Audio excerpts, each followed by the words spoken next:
नमस्कार, स्वागत है आप सभी का जस्ट इंडिया में। मैं हूं आपके साथ हिमांशी। चले रुक करते हैं आज की खास खबरों की ओर। खबरों के प्रायोजक हैं आरोग्य मास्क लगाएं, कोरोना से सुरक्षित रहें। Asian colour coated Ispat limited, आपका विश्वास हमारी पहचान। मेडिफिर international, taken a step to keep you safe from corona virus. रंच किया showroom in Rohtak and Bahadurgarh. Showroom पर आएं, टेस्ट ड्राइव लें और गाड़ी बुक कराएं। कोरोना के दौरान अपनी जान की परवाह किए बगैर ड्यूटी करने वाले पुलिस कर्मियों को होम मिनिस्टर डिस्क से सम्मानित किया जाएगा। सरकार दीपावली के दौरान ये तोहफा देने की तैयारी कर रही है। इस सम्मान के तहत ऐसे पुलिस कर्मियों को इंक्रीमेंट दिया जाएगा। पहले ये सिर्फ सर्टिफिकेट के तौर पर सम्मान दिया जाना था, लेकिन अब मुख्यमंत्री की अनुमति के बाद इंक्रीमेंट की तैयारी की जा रही है। वित्त विभाग को भी इस संदर्भ में सूचना भेजी गई है। गृह मंत्री अनिल विज ने ये सम्मान देने की घोषणा की थी, लेकिन उस वक्त इंक्रीमेंट नहीं था शामिल। इस सम्मान के लिए जिला स्तर पर पुलिस अधीक्षकों से नाम मांगे गए हैं। पुलिस अधीक्षक अपने स्तर पर पता करेंगे कि कोरोना के समय किन पुलिस कर्मियों ने पूरी शिद्दत के साथ अपने कर्तव्य का निर्वहन किया है। इस मामले में अगर पुलिस अधीक्षक स्तर पर या उससे निचले स्तर पर कोई कोताही बरती गई तो उसका खामियाजा भी संबंधित अधिकारी को भुगतना होगा। हरियाणा के सीएम मनोहर लाल खट्टर ने आज गुलाचिक्का को आधुनिक खेल स्टेडियम की मंजूरी देकर बड़ी सौगात दी, जिससे क्षेत्रवासियों में खुशी की लहर है और इस खुशी का इजहार लोगों ने लड्डू बांटकर किया। क्षेत्रवासियों ने सीएम मनोहर लाल को धन्यवाद करते हुए कहा कि प्रदेश के पहले ऐसा मुख्यमंत्री हैं जिन्होंने गुला के विकास को चार चांद लगाए हैं और खेल स्टेडियम देकर गुला के खिलाड़ियों को एक बड़ा तोहफा दिया है। अब यहाँ खिलाड़ी भी अंतर्राष्ट्रीय और राष्ट्रीय स्तर पर पहुंच सकेंगे। बता दें कि आसपास के क्षेत्र और जिलों में ये पहला ऐसा स्टेडियम है जो 9 करोड़ रुपए की लागत से आधुनिक सुविधाओं से लैस होगा। यमुना तटबंध से रेत के भारी वाहनों को निकालने के मामले में कई दिनों से चल रहे विवाद पर डीसी ने सिंचाई विभाग के अधिकारियों की क्लास लगाई। साथ ही उन्होंने पुलिस को भी निर्देश दिया कि वो जिम्मेदारी से भागने की बजाय मनमानी करने वालों पर कार्रवाई करे। डीसी ने कहा कि बांध से वाहन गुजारना गैर कानूनी है और इसकी अनुमति किसी को नहीं दी जा सकती है। उन्होंने कहा कि किसानों का जो विवाद है वो अलग है, लेकिन इसकी आड़ में बांध का प्रयोग करने की अनुमति नहीं है। उन्होंने सितंबर 2019 में तत्कालीन डीसी डॉक्टर अंशुल सिंह की ओर से दिए गए एनजीटी के फैसले पर आदेश का हवाला देते हुए कहा कि वो आदेश आज भी यथावत लागू है। इसके लिए पुलिस ये कहकर पल्ला नहीं झाड़ सकती कि उनके पास आदेश नहीं है। ये आदेश बीडीपीओ से लेकर चौकी प्रभारी तक के पास भेजे हुए हैं। गौरतलब है कि योद्धा माइंस की ओर से लगातार तटबंध से वाहन निकालने की शिकायत मिल रही थी। पुलिस का तर्क ये था कि ऐसे कोई आदेश उनके पास नहीं है कि तटबंध का प्रयोग नहीं किया जा सकता। पुलिस बल यहाँ तैनात करके वाहनों को निकलवाने का काम 3 दिन से चल रहा है। इसकी मूल वजह यह है कि तटबंध की देखरेख सिंचाई विभाग के पास है और जिम्मेदारी से भाग रहा है।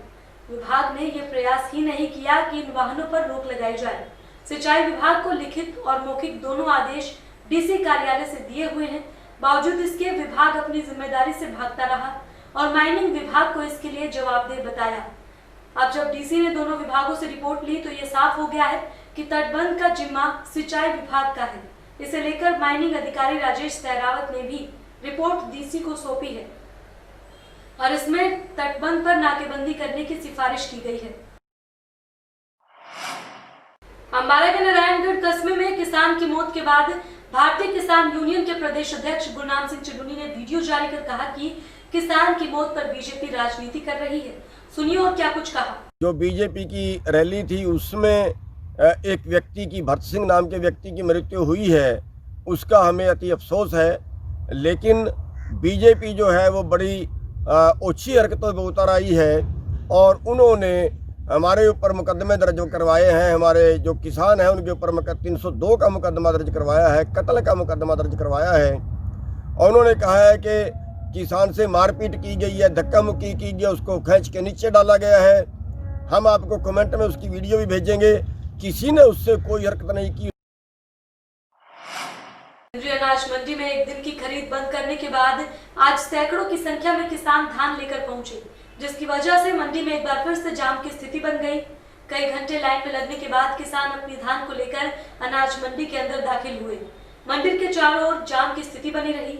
यहाँ तक कि करनाल इंद्री रोड कई बार जाम हो गया, जिससे वाहन चालकों को भारी समस्याओं का सामना करना पड़ा।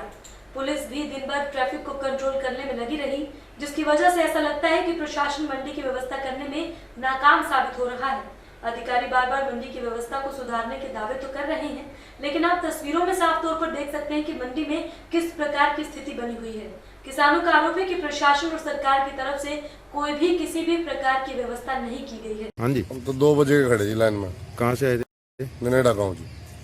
अच्छा, तो कहाँ तक पहुँचे अभी? अभी जी कौन सी जगह बोलते हैं, हॉस्पिटल ही है जी, हॉस्पिटल के बैक में। अच्छा, क्या दिक्कतें आ रही है अब की बार? दिक्कत है ट्रालियां निकालनी होंगी जी, ना टाइम पर ही वो होंगे जी, गेट आगे गेट पर एंट्री नहीं करने देंगे, फोन पर मैसेज नहीं आते जी, ऑनलाइन हो रहे हमारा।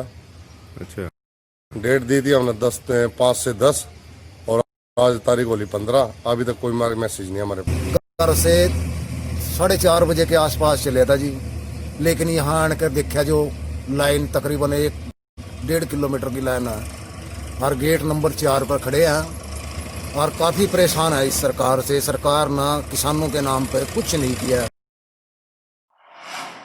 कोरोना काल में अब हरियाणा सरकार ने रोडवेज की बसों को अन्य राज्यों के लिए चलाने का फैसला किया है। इसी कड़ी में जींद से राजस्थान और पंजाब के लिए बस सेवा शुरू की गई है। रोडवेज के अधिकारियों ने बताया कि 6.5 महीने बाद इन सेवाओं को बहाल किया गया है। हालांकि पंजाब रोडवेज की बसें अभी भी जींद पहुंचना शुरू हो चुकी हैं। जींद सामान्य अड्डे पर कार्यरत सुपरिटेंडेंट ने बताया कि अधिकारियों के आदेश पर कोरोना के चलते बस सेवा ठप पड़ी थी, लेकिन अब आदेशों के बाद सेवाओं को अन्य राज्यों के लिए बहाल किया गया है। 6.5 महीने लगभग उस समय परेशानी का सामना करना पड़ा था। 11:20 जयपुर, 11:10 गंगानगर, 2:10 लुधियाना, 6 बजे सुबह पटियाला जींद बस स्टैंड से चलने समय ये जाएंगी, इनका टाइम नहीं हुआ है। एक ही बस गई है सुबह 6 बजे वाली, तो पंजाब से बसें कल से आना शुरू हो रही है। कि टोटल कल तो 5-6 टाइम आए थे, धीरे धीरे आज सभी टाइम आने शुरू हो जाएंगे। हमारी कल गाड़ी गई थी, 5-6 टाइम गए थे और आज भी सुबह 7:35 और 8:35 दिल्ली गई है, 7:20 लुधियाना गई है। फिलहाल 6-7 महीने के बाद पहली बार गाड़ी आई है, कल आई थी, कुछ आज आ रही है। फेसबुक पर नाबालिग को युवती से प्यार करना महंगा पड़ गया। युवती ने उसके समक्ष शादी करने का प्रस्ताव रखा, लेकिन नाबालिग प्रेमी ने इसे ठुकरा दिया। अब युवती ने उसे कानूनी नोटिस भेजकर 15 दिन में शादी करने का अल्टीमेटम दे दिया है। अगर इस अवधि में शादी नहीं की तो फिर अंजाम भुगतने की चेतावनी भी युवती ने दी। दरअसल रोहतक की एक युवती की फेसबुक के माध्यम से कैथल जिले के लड़के से जान पहचान हुई थी। इसके बाद दोनों मिलने लगे। आरोप है कि प्रेमी ने प्रेमिका को अपने परिजनों से भी मिलवा दिया। कई बार उनकी मुलाकात हुई और बात शादी तक पहुंच गई। प्रेमिका ने आरोप लगाया कि शादी का झांसा देकर प्रेमी ने उसके साथ शारीरिक संबंध बनाए और अब शादी से मना कर दिया और ये धमकी दी कि उसके अश्लील फोटो और वीडियो उसके पास हैं और अगर कहीं शिकायत की तो वो इंटरनेट पर डाल देगा। काफी दिनों से चल रहे मामले के बाद अब प्रेमिका की तरफ से प्रेमी को वकील के माध्यम से कानूनी नोटिस भेजा गया। इसमें युवती ने चेतावनी दी है कि 15 दिन के अंदर वो उससे शादी कर ले। यदि शादी नहीं की तो प्रेमी के खिलाफ शादी का झांसा देकर दुष्कर्म करने, अश्लील फोटो और वीडियो बनाने और जान से मारने की धमकी का केस दर्ज करवा देगी। खास बात यह है कि जिस प्रेमी को शादी के लिए नोटिस भेजा गया है वो अभी नाबालिग है।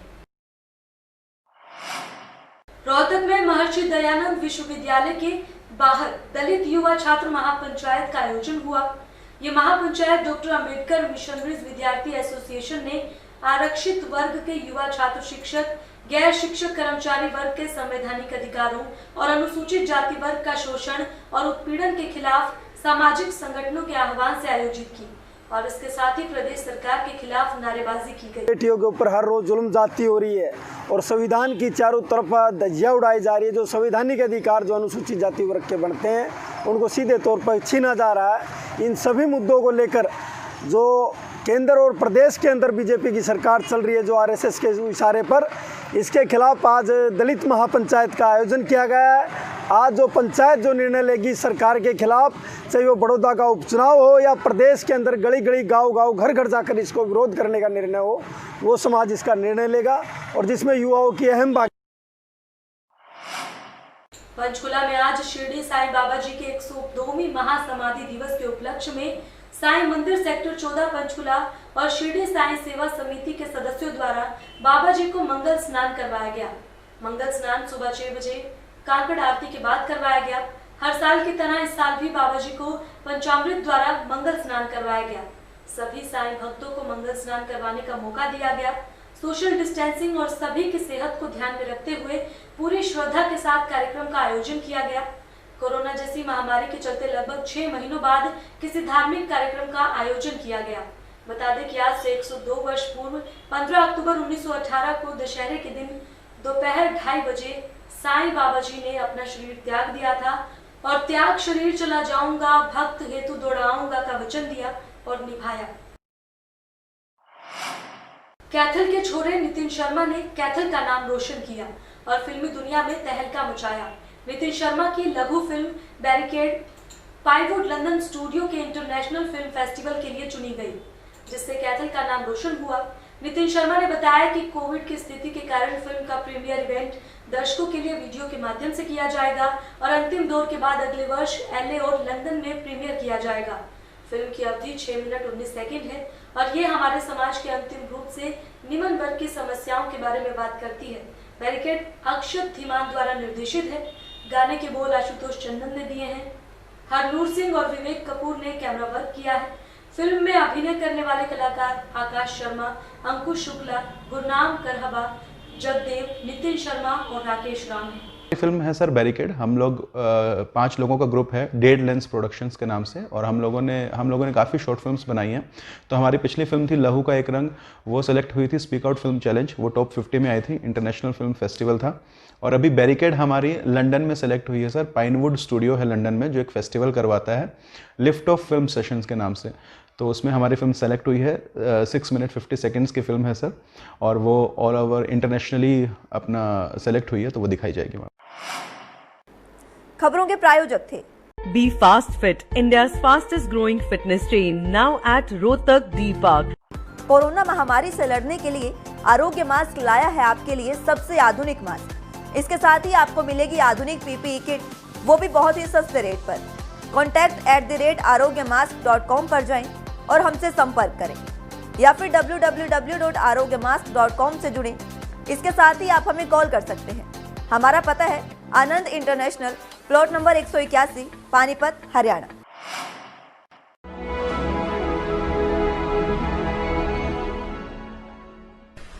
चाचा, आपने नया घर बनवाया है तो घर की छत पर कौन सी शीट लगवाई है?